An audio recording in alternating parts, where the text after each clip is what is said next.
और तानाशाही से छोटा बंदर 1-2 मार देते, 20 तारीख को आया नहीं था मैं। भाई रोक क्यों रहे हो यार? भाई धर्मेंद्र प्रसाद ने इस्तीफा दे दिया, लेकिन मेरा घर जाने का मन नहीं कर रहा। अब तो मोदी का भी चाहिए।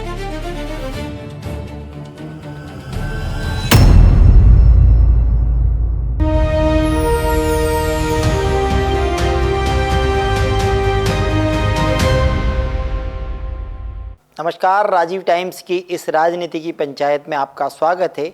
आज बात करेंगे हम दिल्ली की उस पंचायत की जो विगत 1 महीने से जंतर मंतर से लेकर संसद तक चल रही है। कौन है ये जेनजीज?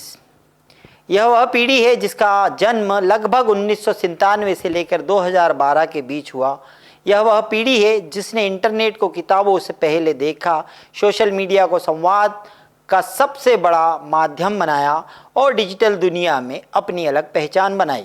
लेकिन आज सवाल यह नहीं है कि जेनजीज कितनी तेज है, सवाल यह है कि क्या उसकी भाषा भी उतनी ही परिपक्व है जितनी उसकी तकनीक है। और अगर आज विरोध का मतलब गाली, असहमति का मतलब अपमान और विचार का मतलब केवल ट्रोलिंग रह गया तो जरा सोचिए साहब, जेनजी के बाद आने वाली अल्फा जनरेशन, बीटा जनरेशन पीढ़ियाँ क्या सीखेगी। हर पीढ़ी अगली पीढ़ी को सिर्फ संपत्ति नहीं देती, वह अपनी भाषा, अपने संस्कार, अपना व्यवहार और अपनी सोच भी विरासत में देती है। जिस तरह हमने अपने माता पिता और परिवार से संस्कार सीखे, वैसे ही आने वाली पीढ़ियाँ हमसे सीखेगी। अगर आज हम मर्यादा छोड़ देंगे तो कल इतिहास हमें नहीं, हमारी भाषा को याद रखेगा।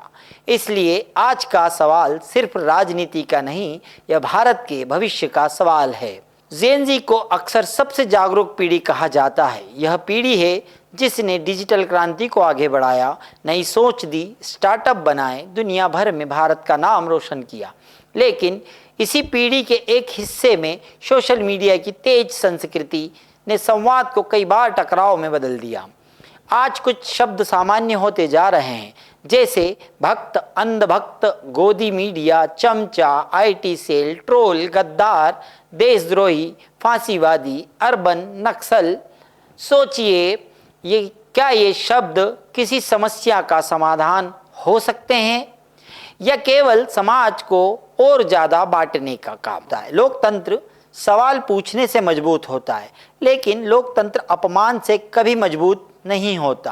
अगर आज हम अपने बच्चे को यह सिखाएंगे कि असहमति का जवाब अपमान से देना है, तो कल वही बच्चे हमें भी उसी भाषा में जवाब देंगे।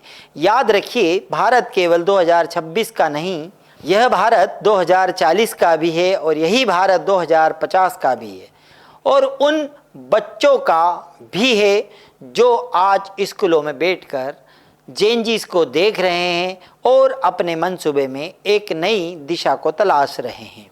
इसलिए हमें तय करना होगा कि हमें आने वाली पीढ़ी को कैसी विरासत देना है, क्रोध की या संस्कार की, विरोध की या विचार की। क्योंकि राष्ट्र केवल सीमाओं से नहीं बनता, राष्ट्र को अपने नागरिकों की भाषा, संस्कृति, मर्यादा और चरित्र से बनता है। दूसरी ओर, किसी मंत्री का इस्तीफा हो या किसी आंदोलन की जीत, लोकतंत्र में यह सब होता है। लेकिन हर जीत के साथ हमें यह भी देखना चाहिए कि कहीं हमने अपनी भाषा, अपने संस्कार और अपनी पहचान तो नहीं हार दी। भारत केवल एक राजनीतिक व्यवस्था का नाम नहीं, यह वह भूमि है जिसे जम्मू द्वीप भारत खंड कहा गया है। यह ऋषि मुनियों की तपोभूमि है। महर्षि वाल्मीकि, चरक, महर्षि सांदीपनि, जमदग्नि, गोस्वामी तुलसीदास, इन सब ने हमें केवल ज्ञान नहीं दिया, इन्होंने संवाद की संस्कृति भी दी है, विचार रखने की संस्कृति दी और मतभेद के बीच भी मर्यादा बनाए रखने की सीख दी है। आज पूरी दुनिया भारत की ओर देख रही है। हम विश्व की सबसे युवा आबादी वाले देश में हैं। ऐसे समय में अगर दुनिया को भारत की पहचान गाली, कटुता और नफरत से मिले तो यह किसी एक सरकार या एक दल की हार नहीं होगी, यह हम सब की हार होगी।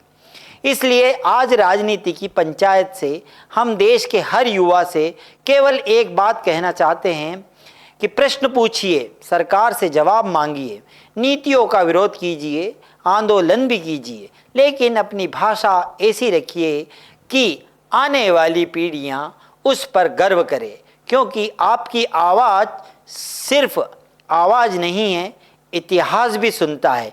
यहाँ पर मुझे एक शेर याद आता है कि दुश्मनी जमकर करो, मगर यह गुंजाइश हो कि जब दोस्त हो तो शर्मिंदा ना हो।